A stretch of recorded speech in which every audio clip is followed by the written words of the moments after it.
Gloire à ton nom, notre Père. C'est une grâce. C'est un privilège d'être encore dans ta présence pour t'écouter. Toi qui es notre Seigneur, notre Sauveur. Toi qui es notre Roi. Toi qui es notre Dieu. Reçois l'honneur et la gloire, Seigneur notre Père. Dans le nom tout-puissant de Jésus-Christ de Nazareth. Gloire à ton nom, Seigneur. Gloire à ton nom, Jésus. Nous disons tous Amen. Amen. Amen.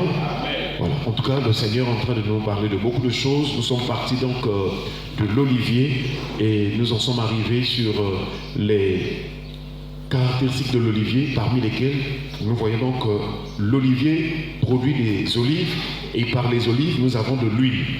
Et nous avons compris par la grâce de Dieu que l'huile est très importante dans notre marche avec Dieu. Et nous voyons dans le tabernacle, lorsque Dieu a demandé à Moïse de construire le tabernacle, il y avait des éléments là-bas qui étaient des éléments liés à la communion entre Dieu et les hommes. Parce que c'est dans le sanctuaire que Dieu devait descendre pour habiter au milieu de son peuple. Est-ce qu'on peut acclamer le Seigneur? Le peuple était éloigné, les hommes étaient loin du Seigneur, éloignés à cause du péché d'Adam et Ève. Donc Dieu s'est choisi des moyens pour habiter parmi son peuple. Et le premier peuple qu'il va choisir, de par Abraham, c'est Israël. Et donc Dieu va donc instituer des éléments, des choses sacrées qui permettraient que Dieu descende et habite au milieu de son peuple. Et parmi ces éléments, ces choses, nous avons le tabernacle. Et dans le tabernacle, il y avait quelque chose de très important qu'on appelle le chandelier. Le chandelier avait donc des lampes. Et pour que ces lampes-là soient maintenues allumées et puissent être allumées continuellement, alors il fallait de l'huile. C'est là où nous comprenons que l'olivier aussi produit l'huile pour le maintien vraiment de notre marche avec Dieu. Or, nous voyons que spirituellement, le Saint-Esprit aussi manifeste en nous l'onction. Cette onction, c'est comme l'image aussi de l'huile. C'est pourquoi dans les psaumes, il est dit « Tu oingues ma tête et ma coupe déborde ». Nous avons vu aussi que la lampe qui vraiment qui brillait dans le temple de Dieu, parce que notre corps aussi, le temple de Dieu. Donc il faut que notre corps aussi soit dans la lumière. Notre corps est devenu le temple de Dieu, nous sommes devenus le temple de Dieu, de la même manière qu'il y avait le chandelier, et les lampes du chandelier permettraient que dans le temple, dans le tabernacle, qu'il y ait la lumière continuellement. Vous vous souvenez aussi du temps de Samuel. La Bible déclare que la parole de Dieu était rare, mais quelque chose était resté, c'est que la lampe de l'Éternel n'était pas encore éteinte. Est-ce qu'on peut acclamer le Seigneur? Dans la vie d'un homme, si la lumière s'est éteinte, c'est fini. Ce sont les ténèbres qui vont s'en suivre. Et c'est ce que nous sommes en train de voir présentement. Que nous devons garder notre lampe allumée. Nous devons tenir notre lampe allumée. Alors, nous avons vu aussi dans la Bible que quand on parle de la lampe, il s'agit de l'esprit de l'homme. La lampe, c'est ton esprit. Si tu n'as plus l'esprit, si l'esprit, le souffle quitte, tu es mort. Donc, ce qui fait briller, ce qui fait vivre, parce que briller là aussi, c'est vivre. Donc, ce qui fait que tu vives, tu respires. Ce qui fait que tu t'es levé ce matin pour marcher, c'est parce que la vie, le souffle, la respiration est encore en toi. Alléluia. Maintenant, la Bible nous montre que ce souffle-là, ce qui l'anime, si tu veux durer longtemps, si tu veux que ton esprit ne te quitte pas, que tu ne meurs pas vite, il faut donc aller vers la personne qui est capable de maintenir ton esprit-là en vie. C'est la personne du Saint-Esprit. Alléluia. Et Job va dire dans Job chapitre 33, le verset 4, il dit « L'Esprit de Dieu, l'Esprit de l'Éternel m'a créé. Le souffle Tout-Puissant m'anime. » Donc c'est le Saint-Esprit qui alimente notre esprit. C'est le Saint-Esprit qui parle à notre esprit. C'est le Saint-Esprit qui convainc notre esprit. C'est le Saint-Esprit qui nous anime pour que nous fassions les choses de Dieu. Voilà pourquoi dans les Épîtres, notamment dans la Nouvelle Alliance, on nous prêche, on nous exhorte de marcher selon l'Esprit. Parce que si tu marches selon l'Esprit de Dieu, tu mettras du temps sur la terre. Tu vas faire des exploits, tu vas vivre la bénédiction éternelle. Parce que dans le Saint-Esprit, il n'y a pas de la malédiction.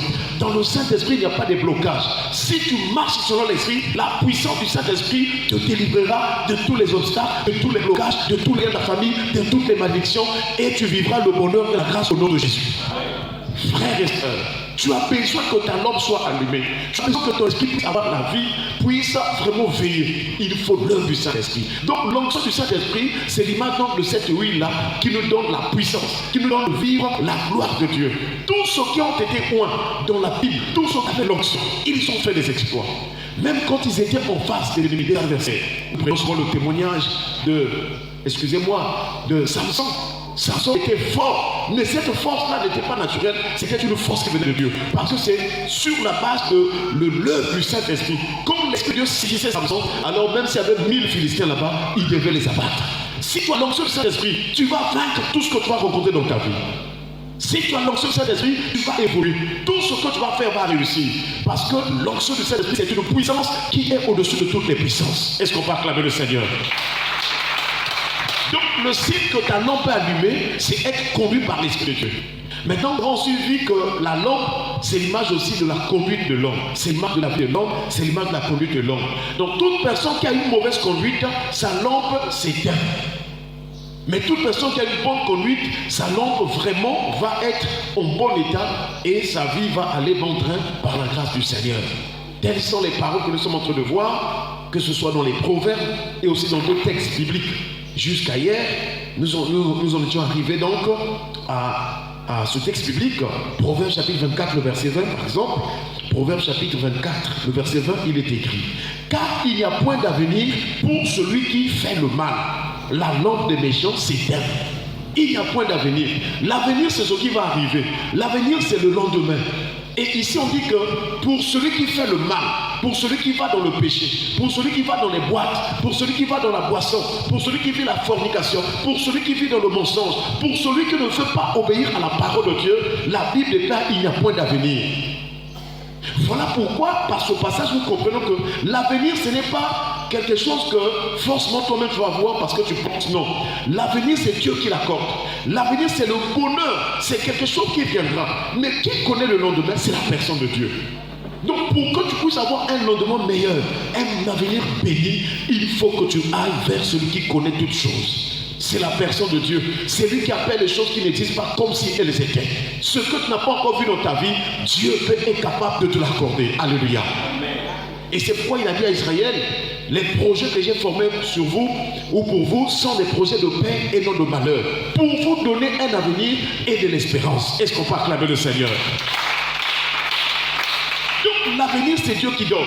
Si tu veux voir tes enfants réussir, il faut les emmener vers Dieu. Si tu veux voir que tes projets réussissent, tu dois les emmener les rapprocher de Dieu. Tu dois prier le Seigneur, tu dois les confier entre les mains du Seigneur. Si tu veux avoir un avenir meilleur, frères et sœurs, il faut aller vers celui qui connaît le lendemain. C'est lui qui est le maître dans ces circonstances. C'est lui qui connaît pourquoi nous avons quitté hier et où nous sommes aujourd'hui. C'est lui. Dans le psaume, il a dit qu'un jour on instruit un autre. Je vous assure, c'est tout un mystère. Et nous voyons donc que dans notre conduite, nous devons faire ce qui est bien. Si nous faisons le bien, nous aurons un avenir meilleur. C'est-à-dire le bien que nous sommes en train de faire, selon Dieu, les actes justes, la droiture, la justice. Si tu marches selon ce que Dieu te commande de faire, alors le Dieu qui promet un avenir meilleur, il t'accordera le bonheur. Même si maintenant que tu es en train de prier, tu n'as rien. Demain, tu auras quelque chose de grand au nom de Jésus. Amen. Voilà pourquoi, chers frères et sœurs, nous devons quitter le péché, car le péché vient pour éteindre ta lampe, vient pour éteindre ta vie. Nous avons vu aussi, s'éteindre veut dire perdre l'éclat, perdre la gloire, perdre ce qui est éclatant. Donc lorsqu'on dit que la lampe d'une personne est en train de s'éteindre, ça dit que la gloire, l'éclat que Dieu avait passé sur la personne va commencer à s'éteindre. Et beaucoup de gens ont commencé bien leur vie, mais ils sont en train de s'éteindre. Parce que s'éteindre veut dire aussi perdre l'éclat, excusez-moi, faire cesser progressivement. Si tu vois ta vie, avant tu étais bien, et que maintenant tu es en train de croître, tu es en train d'aller vers un déclin en mal ou bien dans le mauvais, sache que ta lampe est en train de s'éteindre. Mais ce matin, Dieu nous appelle à la repentance pour que ta lampe soit allumée, pour que vraiment tu te tiens encore debout, pour que ça marche, pour que tu prétendes à un avenir meilleur. Il faut d'abord commencer par la repentance. Alléluia.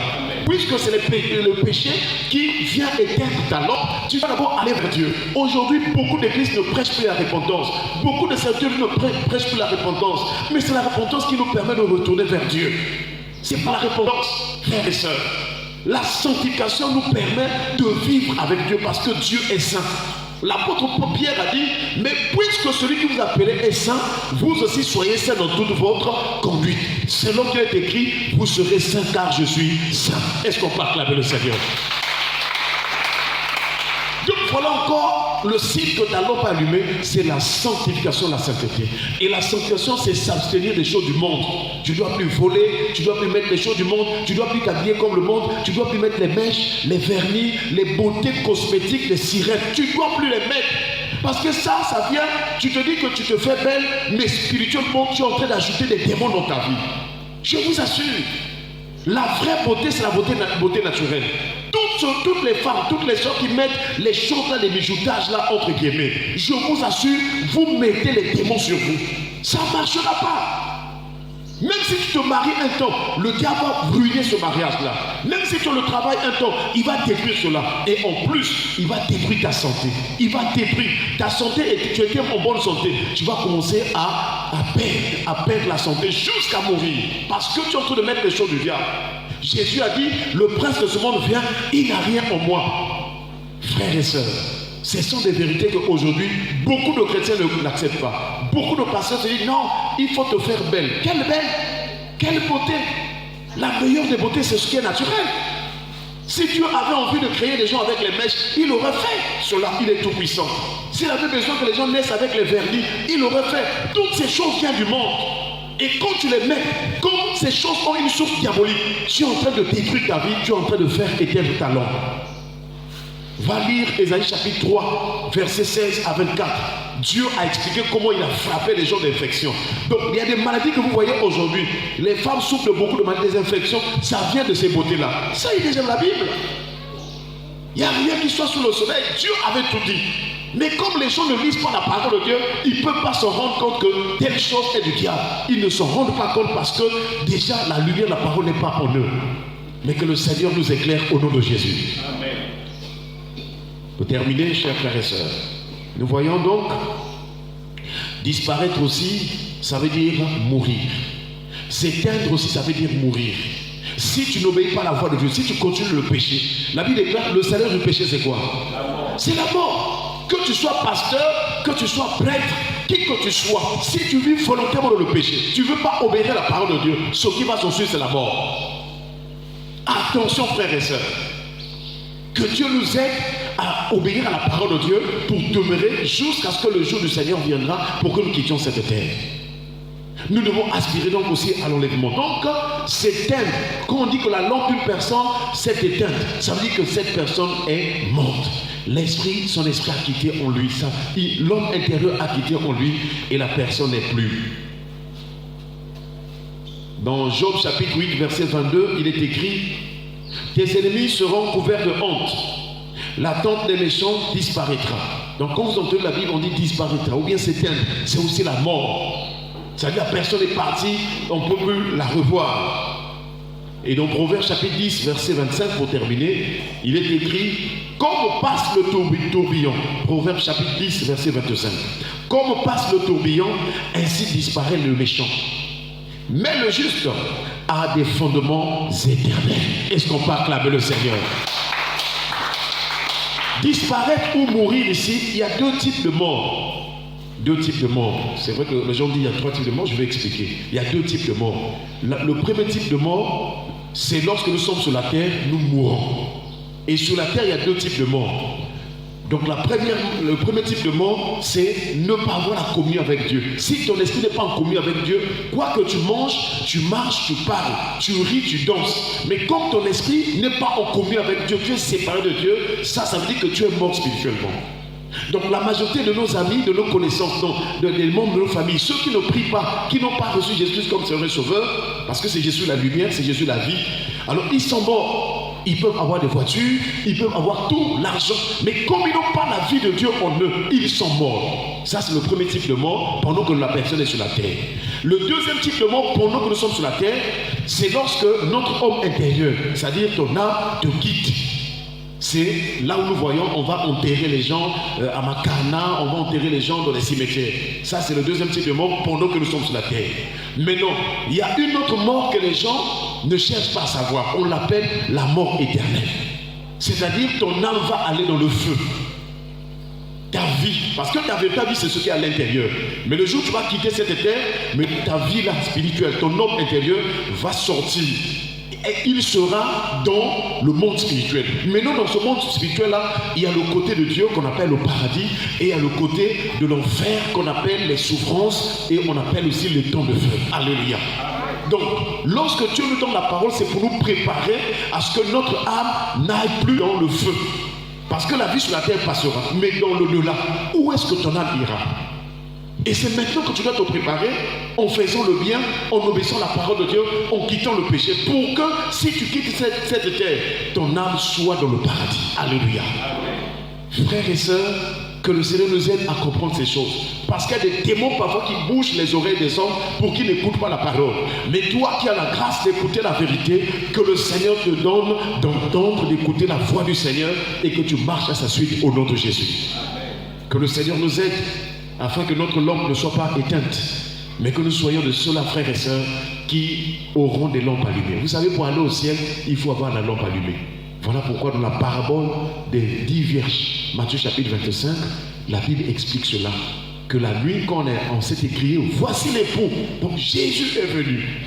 Parmi les 10 vierges, il y a 5 qui étaient folles, 5 qui étaient sages. Mais le signe des sages, ils avaient l'huile pour que leur lampe soit toujours allumée. Tandis que les folles, c'est aussi des chrétiens. Mais comme ils n'avaient pas prévu l'huile, alors, comme ils n'ont pas marché selon l'esprit, la vie de la chair, la vie de péché là, quoi qu'ils aient été des chrétiens, alors ont péché qu'ils entrent au ciel. Que le Seigneur nous donne d'avoir toujours de l'huile, c'est-à-dire marcher selon l'esprit, faire la volonté de Dieu, pratiquer ce qui est juste, afin que, quels que soient les temps et les circonstances, que nous soyons disposés et assurés d'être avec le Seigneur ou auprès du Seigneur. Amen. Est-ce qu'on peut acclamer le Seigneur? Et si on était dans la prière, nous allons remercier le Seigneur pour sa parole et les voix prier le Seigneur au nom de Jésus.